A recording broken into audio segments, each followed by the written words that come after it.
heart of old London, a place cloaked in mist and secrets, there lived a man named Edward. He was a quiet, unassuming gentleman, and a diligent clerk at a local law firm. But when the moon hung low in the sky, and the city streets were bathed in an eerie silver glow, Edward transformed into something entirely different. A creature with heightened senses, fierce aggression with strength, teeth, and claws to back it up. Edward, by luck or by fate, had survived an attack by a large creature that his mind could not comprehend. He had convinced himself it was the fear, and what he really saw was just a large dog. But the first time the moon became full, he learned that it wasn't the fear, and that the attack he suffered had changed him forever, turning him into a creature of the night. At first, Edward tried to fight the transformation, but it was no use. As the nights passed, the beast within him grew stronger. He could feel the insatiable hunger for flesh and the burning desire to roam the streets in search of prey. He could never remember what he did, but the news stories of the brutal murders that left people unrecognizable, he knew all too well it was his doing. One particularly cold and foggy night, as the full moon rose over the city, Edward felt the transformation coming on with an intensity he had never experienced before. Desperate to avoid causing harm to innocent people, he locked himself in his small, dimly lit room in a run-down boarding house he called home.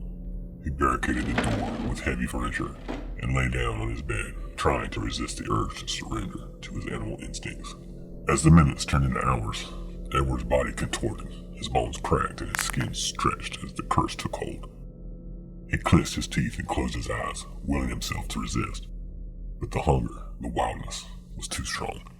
With a mournful howl that echoed through the building, Edward succumbed to his inner beast. His senses sharpened, and he could smell the fear of his unsuspecting neighbors. The urge to hunt overwhelmed him. He burst through the barricaded door, shattering it into splinters, and bounded into the misty streets of old London. The city at night was a different world, shrouded in shadows and mystery. Edward, now a massive and terrifying werewolf, moved swiftly through the cobblestone streets. His snarls filled the air as he hunted, driven by an insatiable hunger for fresh blood. As he approached a dimly lit alley, he saw a figure standing there, a woman who appeared lost and vulnerable. Edward somehow hesitated, the remnants of his humanity fighting to regain control, not wanting to take another innocent life, and life possibly having a family with love and happiness. With a tremendous effort, he forced himself to turn away from the woman and flee into the night, into the maze-like alleyways where he could hunt rats and other creatures to satisfy his unholy hunger. As the first light of dawn broke over old London, Edward felt the curse slowly releasing its grip on him.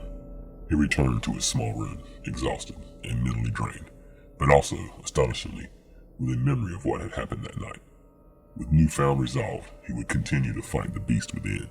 He now had hope that his life could be in his control again. In the following months, Edward sought out knowledge and guidance, hoping to find a way to control the curse and free himself from the mindless destruction of the beast. He discovered that through focus, mindful meditation, and visualization, that he could control it. No longer would the innocent die. But of course, there were those that were not so innocent. He had to eat.